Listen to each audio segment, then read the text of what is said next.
Welcome to another entertainment conversation with Jiu-Jitsu Life with Uncle Mike. Round 2. Today we're going to talk about an interesting topic. I hear it all the time. I see a lot of love and hate on both directions, which I don't understand. So this will probably turn into a rant. Let me first start by saying I actually didn't train Jiu-Jitsu tonight. I just like to walk around in my gi. It's just how I roll, you know. A lot of times I just like to walk my dog down the street and just rock my gi. It's just a fashion statement, if you will. Anyway, tonight's topic is going to be called gi or no gi. It's pretty relevant in the Jiu-Jitsu world to train with the gi or to not train with the gi. Again, these are just my opinions and through some of my own experiences, what I feel works. My son is upstairs screaming right now.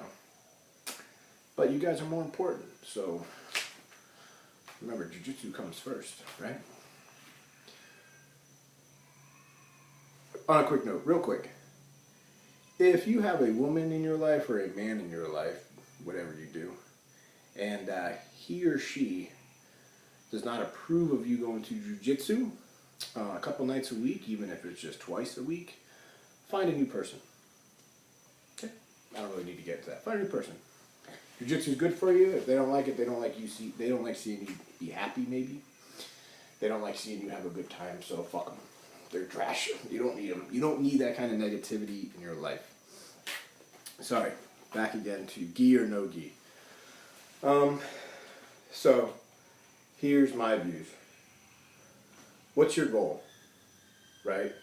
What's your goal? I'm not the first person to say this.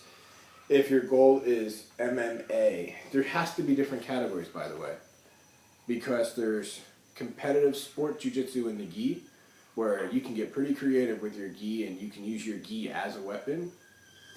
Then there's MMA, right?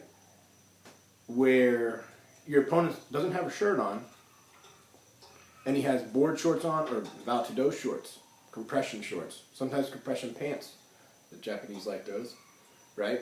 And then there's a self-defense side. And I always go back to that because there is a difference.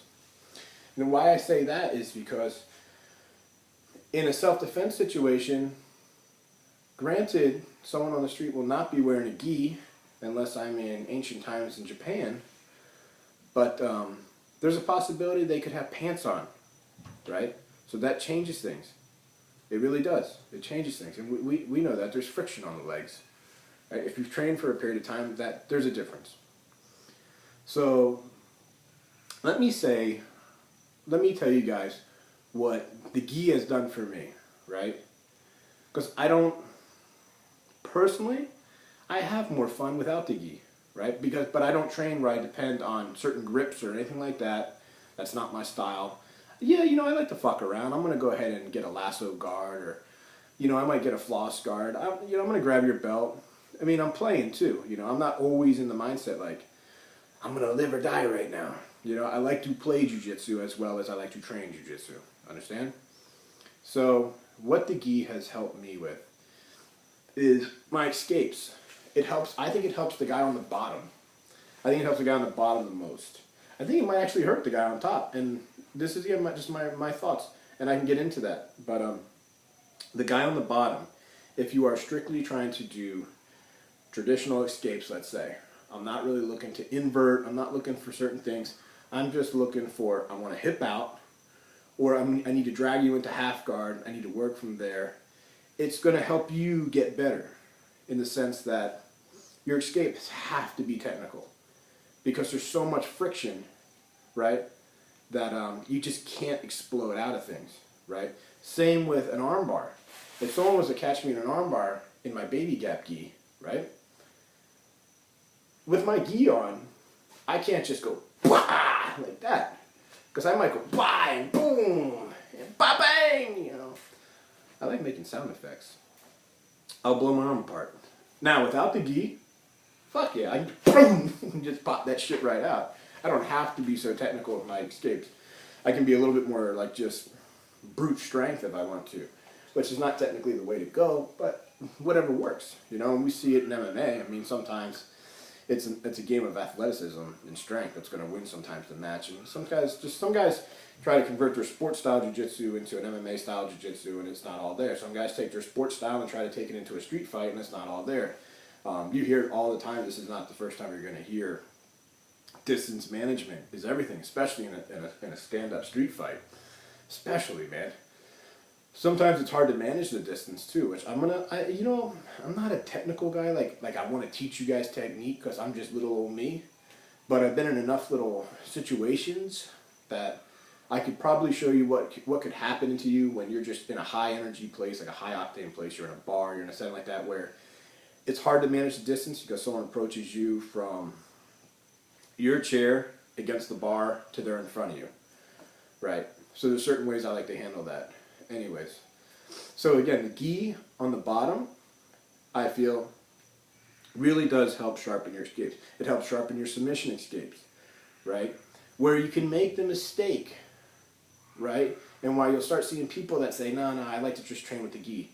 It's because they're focusing their game all on grips. They're focusing everything on this type of grab or whatever it is, or pulling this out. You know, they're focusing so much on their grip game, which again, there's nothing wrong with that. That's why I say know your goals. If your goal is just strictly, hey, if you just like to fucking have fun in jiu-jitsu with the gi on, that's cool, man. I do too. That's when I like to play. But I tend to naturally have a self-defense mindset. So I'm not always going to grab up on the gi, you know, which again, I'm not saying I don't, because I definitely do, especially like, you know, spider guards, stuff like that. Anyways, where I think, and in my opinion, you know what would be awesome is if like some black belt just chimed in and said, you know what the fuck you're talking about. Or they said, you know what, man, you're on the money right there. Yeah, you're right. Either way, it'd be cool if someone chimed in. But well, I think it can hurt the guy on top is, and the same reason why it benefits when I switch to no gi. The guy on top can sometimes get a false sense of control when the gi's on. Because again of that friction, the guy on the bottom is being slowed down. He can't explode the way he would without the gi, let's say, right? Because the jacket's on. But plus, if I get someone in side control, I might really feel like I have control because I'm controlling the gi on the shoulder, like back here, and maybe I'm controlling the pants. Or maybe I'm down like this and I'm really controlling them like an underhook. If you know jiu-jitsu, you know what I'm talking about. I'm grabbing them, right? So they can't escape. Or at least it buys me time to jump knee on belly, get a little fancy, spin the opposite knee to the other side, take an arm bar, something like that, right? I can do that. But what happens is that same person who depends on that style, when he switches to no gi, which it's amazing why so many, and I've been to a lot of jiu-jitsu gyms, so many traditional gyms, they train like no gi. Well, they claim traditional, right? Give it that. But they train no gi once a week. I mean, yeah, I balance the shit out, man. I mean, I think just as many people that want to train with the gi also want to train without the gi. And I understand the tradition, man. I'm all for that, right? I understand the base. But I think people need to understand, too, you know, that with the gi on, if I'm a top player with the gi on, I might get a false sense of really controlling the person. So that person, if you're a top player, right, I would actually tell you, why not go out and start training no gi a lot? Play your top game on top, because what you're going to find out is that the guy on the bottom who's also training the gi, his escapes are fucking incredible. So he can slip and slide out of anything. And now you're really starting to feel what the clinch feels like, what that real hold feels like. You know, even on the guy on the bottom, you want to work a good clinch, if you're a bottom player and you're dependent on the collars to break their posture down, and like, let's say the closed guard, which is one of my more favorite guards, you know, this, I can control you just like this and pull my legs and pull you down, right?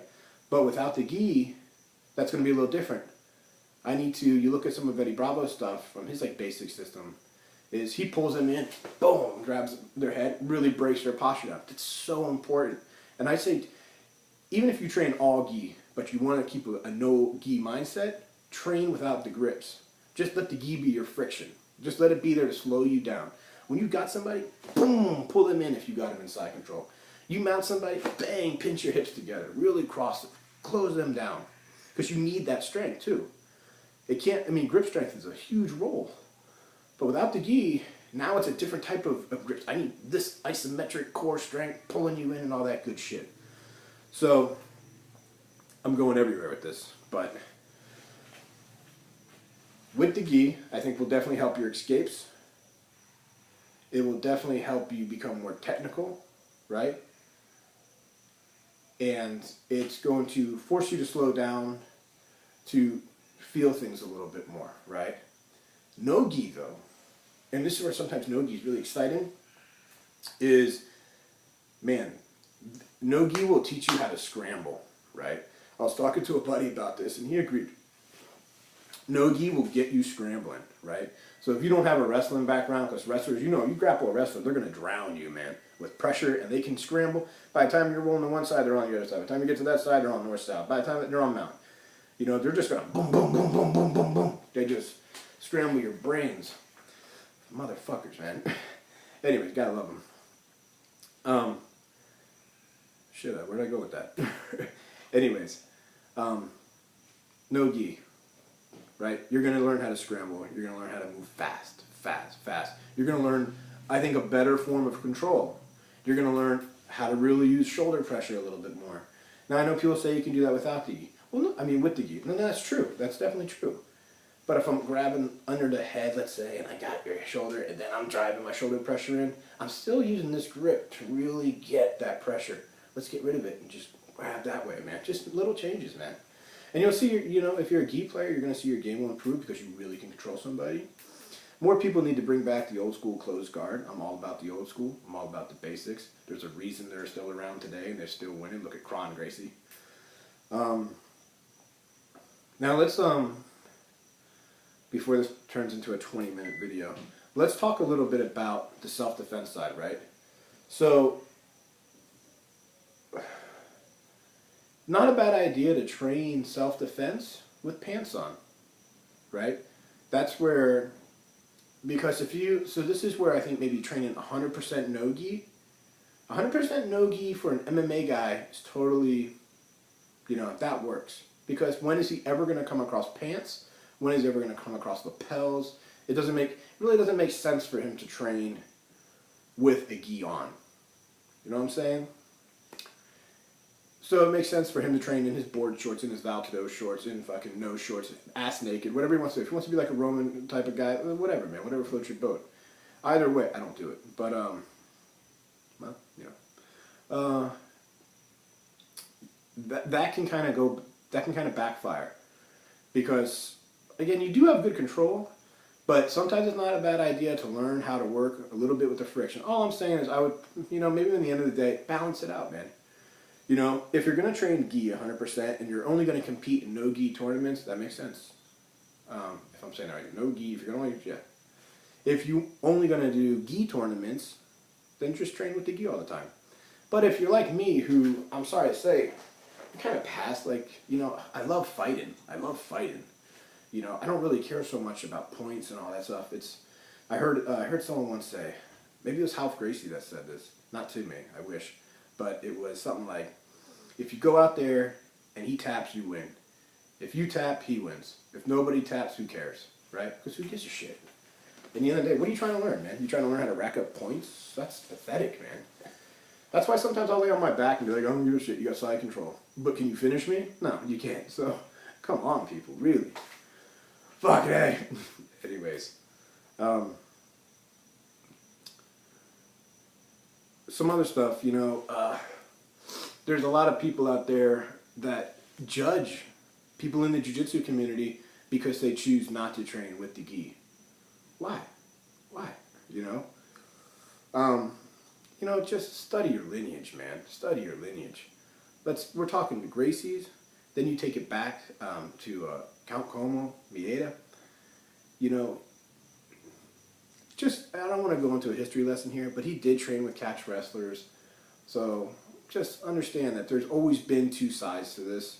You know, don't judge somebody. Jiu-jitsu is jiu-jitsu. Jiu-jitsu is in your spirit. It becomes part of your way of life. Whether you're with a gi, whether you're with not a gi, it does not matter. Jiu-Jitsu is Jiu-Jitsu. Jiu-Jitsu is the art of movement in my mind. It's understanding the language of moving my body to where it looks like music. You know, I don't. This is just me talking. But in a perfect world, I would say balance it out. Like, I like to train no gi, and I like to train with the gi. When I train with the gi, I don't always focus on grips. Sometimes, you know, I do, because maybe I want to play something. I want to try something different. Or I've been working a lot of lasso guard stuff or something, you know, and it's like, it's in my mind, so, oh, I went there. Or, you know, pick a goal and focus on that. I think I probably said enough. I think I probably rambled enough. I probably bored the shit out of you. This is like 16 minutes, so if there's anybody still listening, I'm impressed. Maybe we should just sit here for 5 minutes and stare at each other. Oh, okay, I'm done. So, guys, is there anything else we want to talk about tonight? You? Did you want to talk about anything? Are you good? What about you? Man, take the earphones out. No? I think we're good. Okay, so there you have it.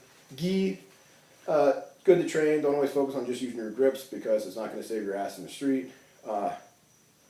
No gi, don't always focus just on no gi because it's not going to save your ass in the street. Bam. This is my mindset. My mindset is street applicable. You know, I'm talking about dealing with shit out in the world. Not me matching up with someone that has the same level of skill set as I do. But that's, if you're going to watch this channel, that's what you're going to hear a lot about. You're going to hear a lot about old school jiu-jitsu, and you're going to hear a lot about self-defense because that's what I believe in. But, you know, I'll keep my mind open just like everybody else. Last thing, stop talking shit about Eddie Bravo, people. God damn, the guy smokes weed. I know. Who doesn't these days?